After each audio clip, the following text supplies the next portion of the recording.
मुजफ्फराबाद ताजर रहनुमाओं की गिरफ्तारियों के खिलाफ एहतजाजी मुजाहिरा। पुलिस और मुजाहिरीन में तसादुम, पथराव से डीएसपी समेत 3 पुलिस एहलकार जख्मी हो गए। ये देख सकते हैं पुलिस को धकेल दिया गया पीछे। ये देख रहे हैं, ये देख सकते हैं, ये देख सकते हैं आप, ये देख सकते हैं।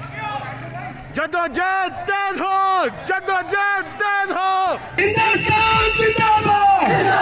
सूरत-ए-हाल ये है कि आज़ाद कश्मीर भर में अवामी एक्शन कमेटीज की कॉल के ऊपर धरने जारी थे। हेलो दोस्तों, एक बार फिर से स्वागत है आपका मेरे यूट्यूब चैनल में। तो आज हम इस वीडियो में देखेंगे कि कैसे पाकिस्तानी मीडिया बात कर रहा है पीओके के ऊपर, क्योंकि पीओके में एक बार फिर से आज़ादी की मांग उठ चुकी है। लोग हिंदुस्तान जिंदाबाद के नारे लगा रहे हैं, हमें आज़ादी चाहिए इसके नारे लगा रहे हैं, क्योंकि पाक फौज उन पे बहुत ज़्यादा जुल्म कर रही है और आए दिन उनके लोगों को मारा जा रहा है। क्या क्या कुछ नहीं हो रहा उनके साथ में, बहुत सारे जुल्म किए जा रहे हैं। तो इसी को लेकर अब वो खुलकर सामने आ गए एक बार फिर से और अपनी आज़ादी के नारे लगा रहे हैं। तो यही सब पाकिस्तानी मीडिया में चल रही है और पाकिस्तानी पब्लिक भी क्या रिएक्शन दे रही है, आइए चलते हैं और जानते हैं इस वीडियो में। वीडियो को लाइक कर दे, शेयर कर दे और चैनल को सब्सक्राइब करना ना भूलें, क्योंकि आपका सपोर्ट लाजमी है। जैसा कि आप देख रहे हैं, इस वक्त पूरे पाकिस्तानी कब्जे वाले जम्मू कश्मीर में सिविल डिसोबीडियंस की जो तहरीक शुरू हुई थी वो अब इनकलाबी रुख इख्तियार करती जा रही है। हर शहर में पुलिस और अवाम के दरमियान तसादम हो रहा है।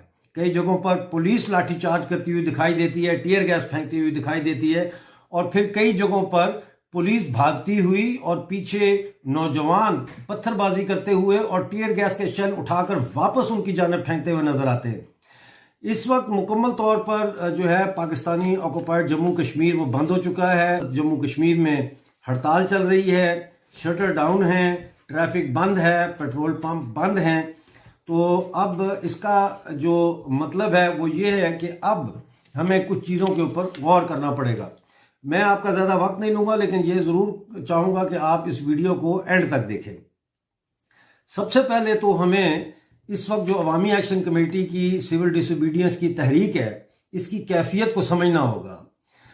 इस वक्त तक इसकी जो कैफियत है वो मुआशी मुतालबात के गिर्द घूम रही है।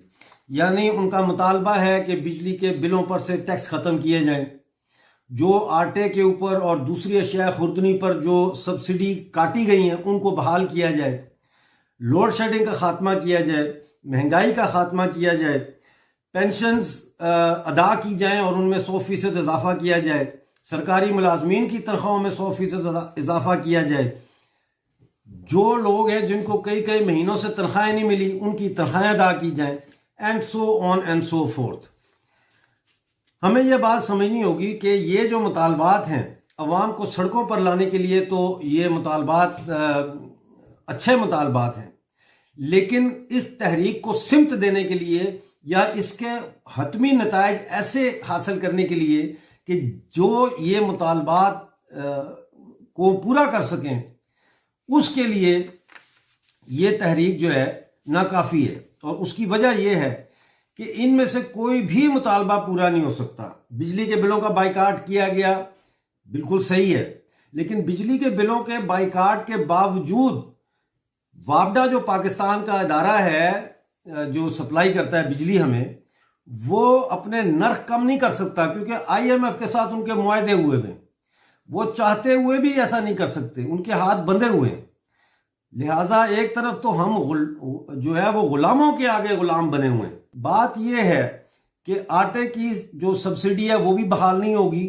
बिजली के बिलात पर जो टैक्सेस लगाए गए हैं वो थोड़े बहुत रद्दोबदल उनको किया जाएगा, लेकिन फिर कान जो है वो दूसरी तरफ से पकड़ने की कोशिश की जाएगी, यानी वो किसी और तरीके से ये पैसा हमसे निकालेंगे। इसी तरह हमारी जो ज़मीनी वसाइल हैं, खरबों रुपए की जो मादनियात हैं, हमारा पानी है ब्लू गोल्ड, उसके ऊपर जो हमारा इख्तियार है, मंगला डैम की बिजली जो है और दूसरे जो हाइड्रो पावर प्रोजेक्ट्स की जो बिजली है उस पर जो हमारा कंट्रोल है, और इसी तरह से जो 39 ग्रिड स्टेशन है पाकिस्तानी ऑक्युपाइड जम्मू कश्मीर के, उनका जो कंट्रोल है वो बदस्तूर पाकिस्तान के पास ही रहेगा। अगर, यहां पे एक लफ्ज आता है अगर, इफ हम इस तहरीक में नए मुतालबात मुतारफ नहीं कराते अब इसको आगे लेके जाने के लिए, तो फिर ये गिरफ्तारियां होंगी, मारपीट होगी, फौज भी आ सकती है सड़कों पे और इसको कुचल दिया जाएगा।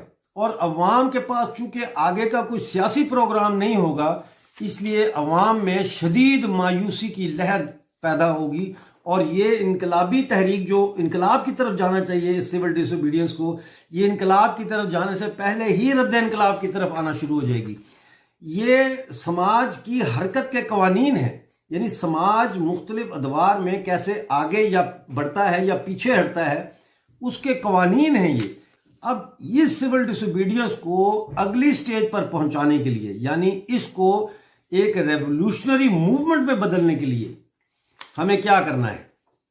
سب سے پہلے تو ہمیں اب اپنے معاشی مطالبات سے آگے بڑھ کر سیاسی مطالبات کرنے ہوں گے، جن میں سب سے پہلا مطالبہ وہ ہے گو انوار گو کا مطالبہ۔ یعنی جب ہم کہتے ہیں گو انوار گو، تو اس کا مطلب یہ ہے کہ ہم یہ جو پوری سرکار ہے اس کے استعفے کا مطالبہ کر رہے ہیں۔ یعنی عوام نے اس پی او جے کے کی جو حکومت ہے اس پر عدم اعتماد کا اظہار کر دیا ہے، ٹھیک ہے نا؟ تو ایک تو یہ نعرہ بہت ضروری ہے، اور دوسرا نعرہ جو ہے وہ اقتدار عوامی کمیٹیوں کو منتقل کیا جائے گا نعرہ ہونا چاہیے۔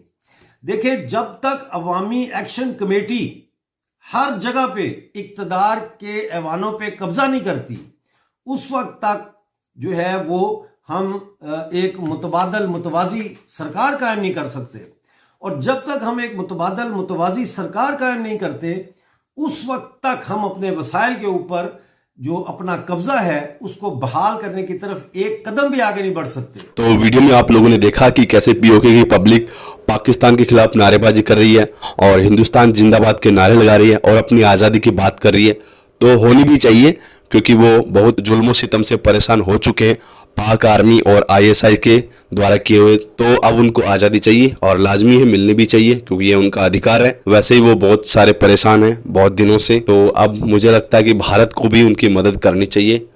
یہ ایک صحیح ٹائم ہے اور ہمیں لے لینا چاہیے پی او کے بھی۔ تو آپ لوگوں کی کیا رائے ہے؟ کمنٹ باکس میں اپنی رائے ضرور دیں۔